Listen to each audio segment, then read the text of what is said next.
আসসালামু আলাইকুম গাইস, কেমন আছেন সবাই? আশা করি ভালো আছেন। তো নরসিংদী সর্ববৃহৎ হাট পুটিয়া হাট অনেক দিন যাবৎ বাজারে যাওয়া হয় না, তো চিন্তা করলাম যে আমার একটা বাড়িতে একটা কবুতর আছে, তো কবুতর এটার সাথে একটা পায়রি ছিল, এটা মারা গেছে অনেক দিন যাবৎ, এটা একলা।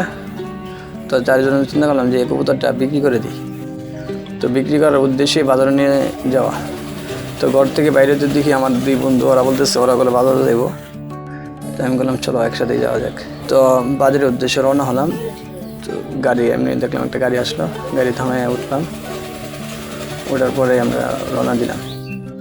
তো বাজারে গিয়ে যেখানে নামার পরে দেখলাম যে অনেক সুন্দর সুন্দর গাছ, ফুল গাছ, ফল গাছ, সব কিছু গাছ পাওয়া যায় এখানে। তো পুটিয়া এমন একটি বাজার যেখানে আপনি সব কিছু পাবেন, গাছ থেকে শুরু করে এভরিথিং সব কিছু এই হাটে পাওয়া যায়। তো আমরা গেলাম, গিয়ে যে আমার বন্ধুরে বললাম যে কবুতরটা তুমি দেখো বিক্রি করতে পারো কি না, আমি একটু বাজারটা ঘুরে দেখি।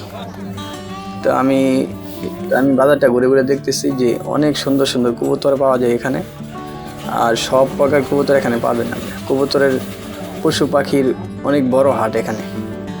কবুতর থেকে নিয়ে আপনি সব প্রকার পাখি এখানে পাবেন, দেশি বিদেশি সব পাখি এখানে পাওয়া যায়।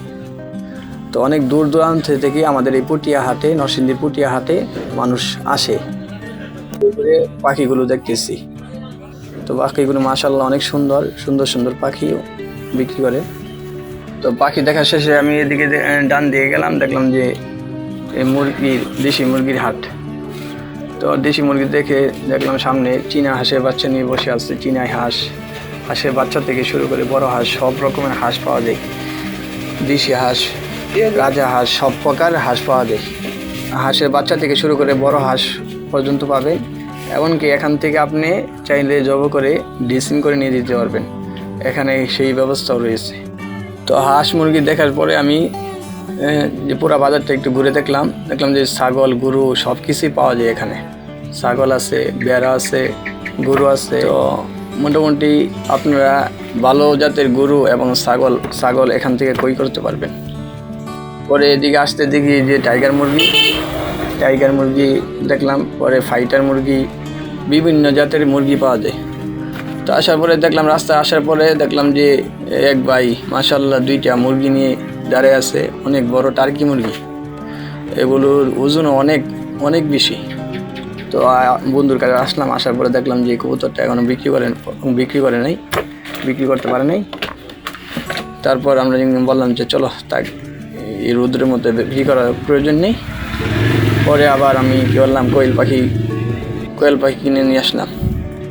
তো দেখলাম যে চাচারা জিজ্ঞাসা করলাম যে কোয়েল পাখি সম্পর্কে। তো বলতেছে যে কত দিনের মধ্যে ডিম দিবে। তো উনি বললো যে 15 থেকে 20 দিনের মধ্যে ডিম দিবে। তো বললাম যে কত টাকা পিস। তো উনি 35 টাকা দাম চেয়েছে আমাদের কাছে। তার জন্য আমরা 15 পিস কোয়েল পাখি নিয়ে একটু দেখতেছি যে কী অবস্থা। যে মোটামুটি সব কিছু কেনাকাটা হয়ে গেছে। তো এদিক দিয়ে আমার দোকানে কিছু মালও নিয়ে নিলাম, পুটিয়া হাট থেকে নিয়ে নিলাম। তারপর গাড়ি ঠিক করে পরে বাড়িতে চলে আসলাম। নতুন নতুন ভিডিও পেতে আমাদের পেজটাকে ফলো করুন, আর ইউটিউব চ্যানেল থেকে দেখে থাকলে সাবস্ক্রাইব করুন। তো যে কবুতরটি দেখছেন এই কবুতরটা বিক্রি করা হবে। কেউ যদি নিতে চান তাহলে আমাদের সাথে যোগাযোগ করবেন। সকলকে ধন্যবাদ। আসসালামু আলাইকুম।